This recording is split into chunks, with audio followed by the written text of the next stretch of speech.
என்னன்னா போட்டோகெமிக்கல் ரியாக்ஷன் அட்மாஸ்பியரில் நடக்கும்.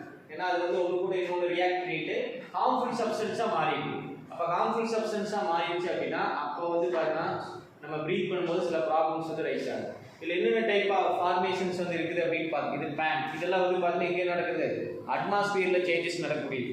So formation of smoke, அடுத்து பேனு, acid rain, oxygen and ozone chemistry அப்படின்ற மாதிரி இருக்குது.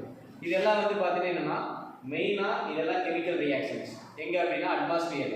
ஸோ அட்மாஸ்பியரில் வந்து பார்த்தீங்கன்னா கெமிக்கல் ரியாக்ஷன் நடக்கிறதுனால தான் இந்த என்விரான்மெண்டல் சேஞ்சஸ் எல்லாம் இருக்குது. பார்த்துருப்பீங்க green house effect, global warming, இதெல்லாம் வந்து பார்த்தீங்கன்னா ரொம்ப இம்பார்ட்டண்ட்டாக இருக்கக்கூடியது. இதுனா ஏர் பொல்யூஷனும் இம்பார்ட்டன்ஸாக இருக்குது.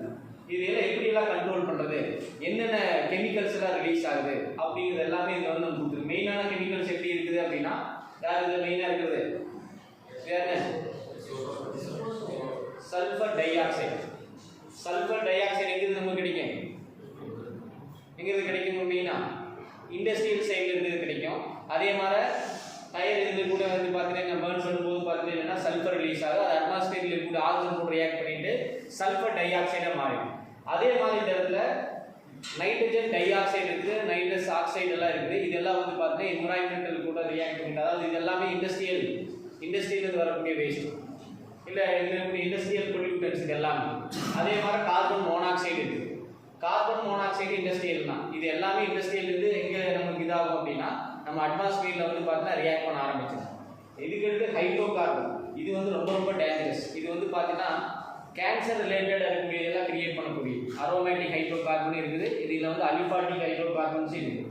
இது ரெண்டு ரொம்ப என்ன அப்படின்னா இது வந்து அதிகமாக கேன்சர் வந்து ப்ரொடியூஸ் பண்ணக்கூடிய கேன்சர் ரிலேட்டட் இருக்கக்கூடிய செல்ஸ் வந்து இது ப்ரொடியூஸ் பண்ணும். இது பண்ணிடுச்சு அப்படின்னா அது வந்து நம்ம ஒரு எண்ட் ஸ்டேஜுக்கு வந்துச்சுன்னா அதை வந்து கண்ட்ரோல் பண்ணுறது கஷ்டம். இது எல்லாமே வந்து பார்த்தீங்கன்னா இதெல்லாம் இதுக்கு ரிலேட்டடாக ஏர் பொல்யூஷன்ஸ் ரிலேட்டடாக இருக்குது. ஏர் பொல்யூஷன் சோர்ஸஸ் யாராவது சோர்ஸஸ் எது மூலியமாக வரும்? ஏர் பொல்யூஷன் வெஹிக்கிள்ஸ், வேற இண்டஸ்ட்ரியல் சைடு வெஹிக்கிள்ஸு, அடுத்து என்ன இருக்கும் இண்டஸ்ட்ரியல் சைடில் இருக்கக்கூடிய வேஸ்ட் எல்லாமே வந்து பார்த்தீங்கன்னா இந்த இடத்துல எமிஷன்ஸ் வந்து அதிகமாக வரும். வேற எங்கே இருந்த எமிஷன்ஸ் வரும்? இல்லை ஏர் பொல்யூஷன்ஸு. மைனிங் கேள்விப்பட்டிருக்கா? மைனிங். ஸோ அது மூலியமாக கூட நமக்கு என்ன ஆகும்னா மைனிங் மூலியமாக வரும். வேற எங்கே இருக்கும்? ட்ரில்லிங் பண்ணும்போது பார்த்தீங்கன்னா ஏர் பொல்யூஷன்ஸ் வந்து கிரியேட் ஆகும். வேற எது மூலியமாக ஏர் பொல்யூஷன்ஸ் கிரியேட் ஆகும்? இதில் வந்து பார்த்தீங்கன்னா பர்னிங் ஆஃப் ஃபியூயல்ஸ் எல்லாம் இது பண்ணனால என்ன உங்களுக்கு அதிகமாக ஏர் பொல்யூஷன்ஸ் வந்து கிரியேட் ஆகும். வேற எது மேஜர் சோர்ஸஸாக இருக்கும்? இதெல்லாம் மேஜர் சோர்ஸஸ் தான். பட் இதெல்லாம் வேற என்ன இருக்கலாம் ஏர் பொல்யூஷன் தான்? சொல்லுங்க, வேற எது ஏர் பொல்யூஷன்ஸ் வந்து அதிகமாக கிரியேட் பண்ண முடியும்? ஸோ வெஹிக்கிள்ஸ் இருக்குது அப்படின்னு தெரியும். அதே மாதிரி இண்டஸ்ட்ரியல் சைடில் இருக்குது. வேற என்ன இருக்கலாம்? மைனிங் ப்ராசஸ்ன்னு சொல்லியிருக்காங்க. Mining process. வேற கேஸஸ் பர்ன் பண்ணும்போது கிடைக்கும். உட்டு நம்ம எதிர்க்கும் போது கிடைக்கும். இதில் வந்து பார்த்தீங்கன்னா இன்கம்ப்ளீட் கம்பஷன் இருக்கும்போது அதிகமான ப்ராப்ளம்ஸ் வந்து ரைஸ் ஆகும். வேற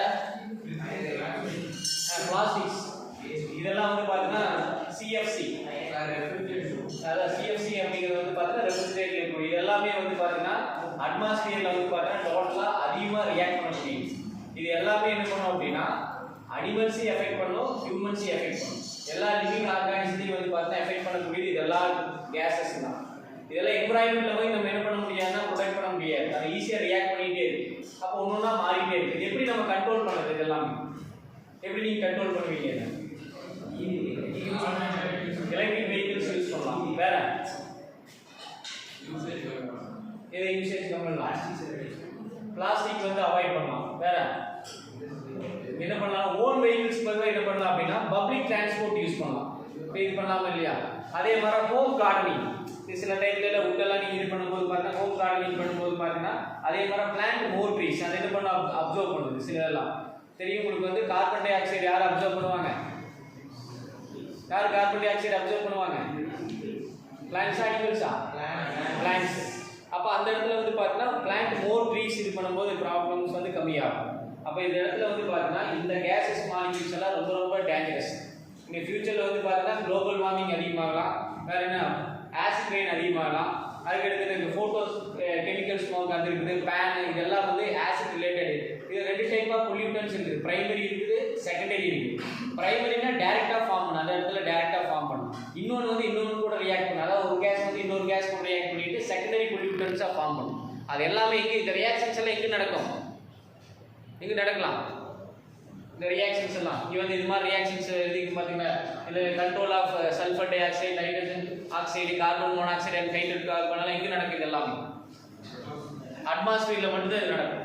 இதை கண்ட்ரோல் பண்ண முடியுமா? முடியாது, கஷ்டம் தான். ஆனால் என்ன பண்ணலாம்? கொஞ்சம் வந்து ரெடியூஸ் பண்ணலாம். ஸோ அது வேணால் நம்ம பண்ண முடியும். பட் அதை கண்ட்ரோல் பண்ணுறது அப்படிங்கிறது ரொம்ப கஷ்டம் தான். கண்ட்ரோல் பண்ணணும் அப்படின்னா நமக்கு வந்து வெஹிக்கிள்ஸோட மூவ்மெண்ட்டை கம்மி பண்ணணும், இண்டஸ்ட்ரியல் சைடு ரொம்ப கம்மி பண்ணணும். நீ ஃபியூச்சரில் வந்து பார்த்தீங்கன்னா இண்டஸ்ட்ரியல் சைடில் வந்து பார்த்தீங்கன்னா அதிகமாக நம்ம ப்ரிப்பரேஷன்ஸ் பண்ண வேண்டியதாக இருக்குது. ஏன்னா மேனுஃபேக்சரிங் அதிகமாக பண்ணணும். ஏன்னா நம்மளுக்கு என்ன இருக்குது? நமக்கு அதிகமான தேவைகள் இருக்குது.